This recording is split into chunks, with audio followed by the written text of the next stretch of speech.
The phone clattered to the ground, its screen shattering into a spiderweb of cracks. It lay there, buzzing incessantly, a desperate call for attention that would never be answered.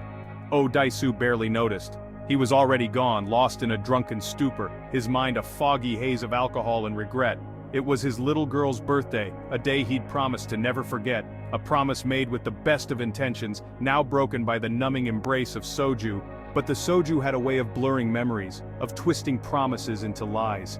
Each sip was a step further away from the man he wanted to be, and closer to the man he feared he had become. He'd make it up to her, he told himself, swaying on unsteady feet. Tomorrow would be different. Tomorrow, he would be the father she deserved. He stumbled down the neon-lit street, the city lights blurring into an impressionist painting of guilt and regret. Each step was heavy, laden with the weight of his failures. He didn't see the van, didn't hear its engine growl as it approached, a predator in the night. Didn't see the men inside, their faces obscured by shadows and ill intent. They were specters of his impending doom, unseen and unknown. He felt a sharp pain, a prick in his neck, and then, nothing. The world around him dissolved into a void, a black hole swallowing his consciousness. The world dissolved into darkness, an abyss that consumed him whole. When Oh Dae-su woke, he was trapped. Confusion and panic set in as he took in his surroundings. A sterile, windowless room became his world. The walls were cold and unyielding, a constant reminder of his captivity. His only companions, a flickering television and the gnawing ache of isolation. The TV was his only link to the outside world, a cruel mockery of freedom.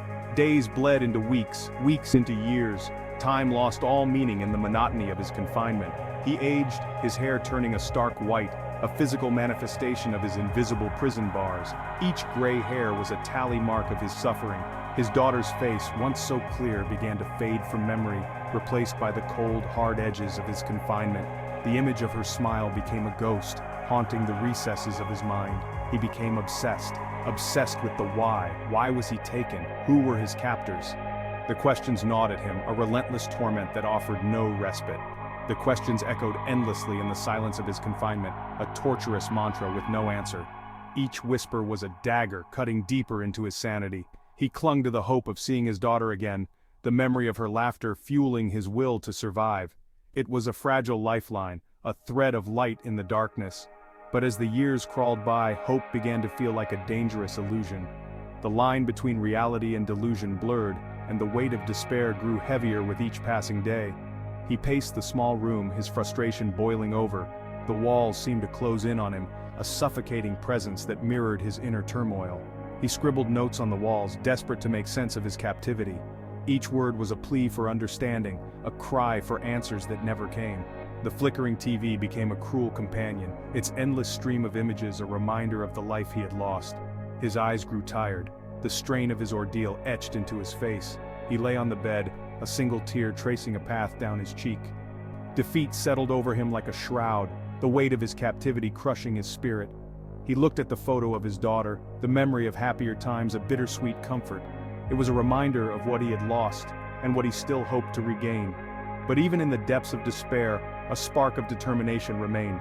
He clenched his fists, vowing to find a way out, to uncover the truth, and reclaim his life. He looked at the door, the barrier between him and freedom. It was a symbol of his captivity, but also of his resolve. He would not be broken, he would find a way. He sat in meditation, finding a calm within the storm. It was a moment of clarity, a brief respite from the chaos of his mind. In that stillness, he found a glimmer of hope. He looked at the photo of his daughter once more, his resolve renewed. He would survive, he would find her, and he would make those who took him pay. With a final, determined breath, he stood up. The fight was not over, it had only just begun. 14 years. 14 long, excruciating years. 5,113 days. Each day a relentless march of time, each second a reminder of his captivity. That's how long Oh Dae-su spent trapped in that room. A room that became his world, his universe, his prison.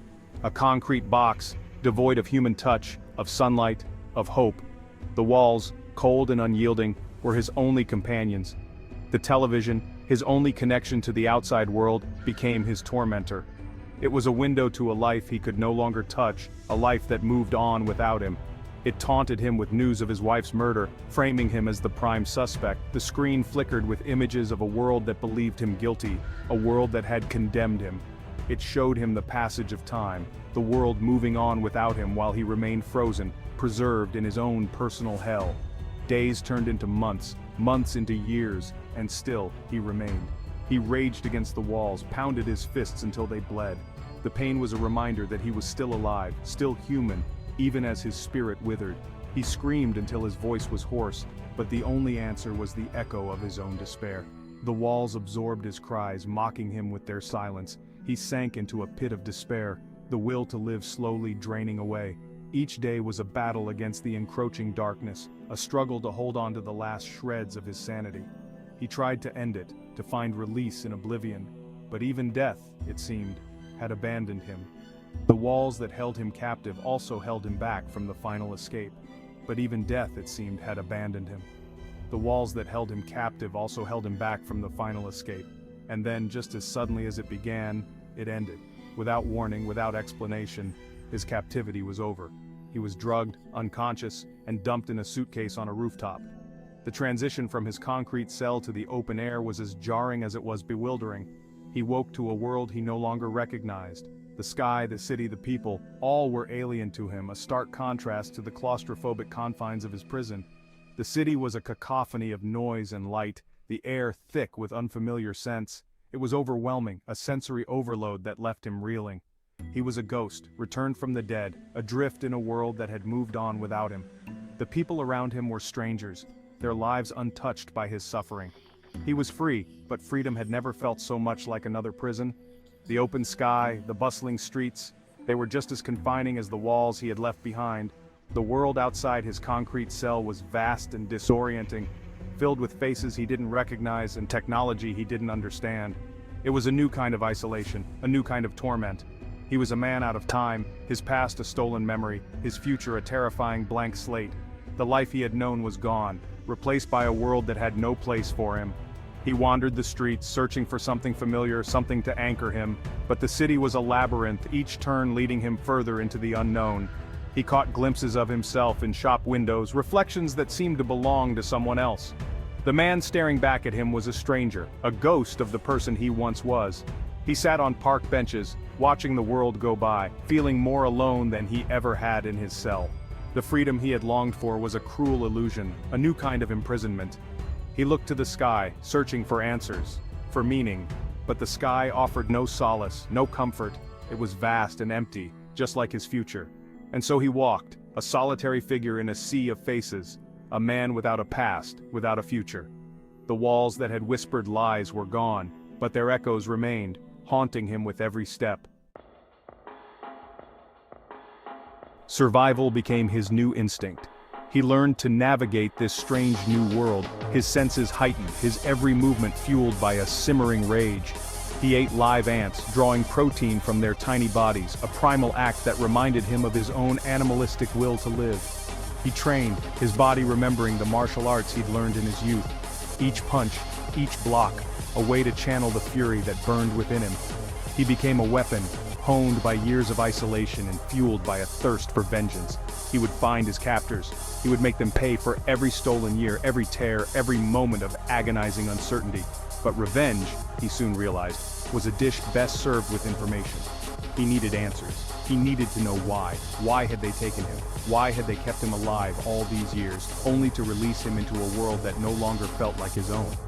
The questions haunted him, driving him forward on his quest for answers. The world had changed in his absence. The city he once knew had transformed into an unrecognizable landscape of towering skyscrapers and bustling streets. The familiar corners and landmarks were now replaced by a maze of concrete and glass, making him feel like a stranger in his own home. Cell phones, the internet, these were alien concepts to a man frozen in time. He marveled at the tiny devices people carried, their faces illuminated by the glow of screens.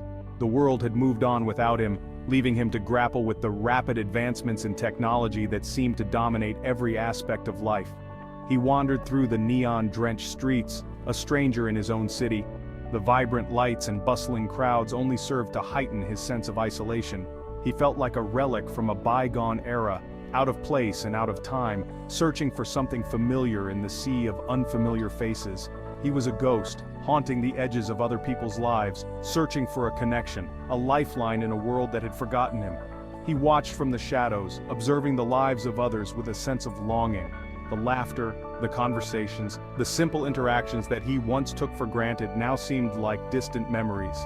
He found solace in unexpected places, the kindness of a sushi chef. The chef, with his warm smile and gentle demeanor, offered a brief respite from the overwhelming chaos of the city. In the simple act of sharing a meal, he found a moment of peace, a reminder that kindness still existed in the world. The quiet companionship of a stray dog. The dog, with its trusting eyes and wagging tail, became a silent confidant. In its presence, he found a sense of comfort and understanding that words could not convey. The bond they shared was a testament to the enduring power of connection, even in the most unlikely of places. He clung to these small acts of humanity, proof that even in the darkness there was still light to be found. Each act of kindness, no matter how small, was a beacon of hope, guiding him through the uncertainty and fear that threatened to consume him. It was these moments that gave him the strength to keep moving forward, to believe that there was still good in the world. Then, a smell stopped him in his tracks. It was a scent that cut through the noise and confusion, a scent that spoke to his soul. It was a reminder of a time long past, a time when life was simpler and filled with love. The aroma of dumplings, familiar and comforting, a scent that whispered of his past, of his daughter. It was a scent that brought back memories of laughter and warmth, of family gatherings and shared meals. It was a connection to a life that he had lost, a life that he desperately wanted to reclaim. He followed the smell, his senses on high alert, until he found himself standing before a small, unassuming restaurant. The exterior was modest, almost hidden among the towering buildings that surrounded it. But there was something about it that drew him in, something that felt familiar and inviting. Little did he know, this humble eatery held the key to unraveling the mystery of his imprisonment, leading him down a path more twisted and terrifying than he could have ever imagined. The answers he sought were within reach, but they came with a price. As he stepped through the door, he knew that his journey was far from over. The road ahead was fraught with danger and uncertainty, but he was determined to uncover the truth, no matter the cost.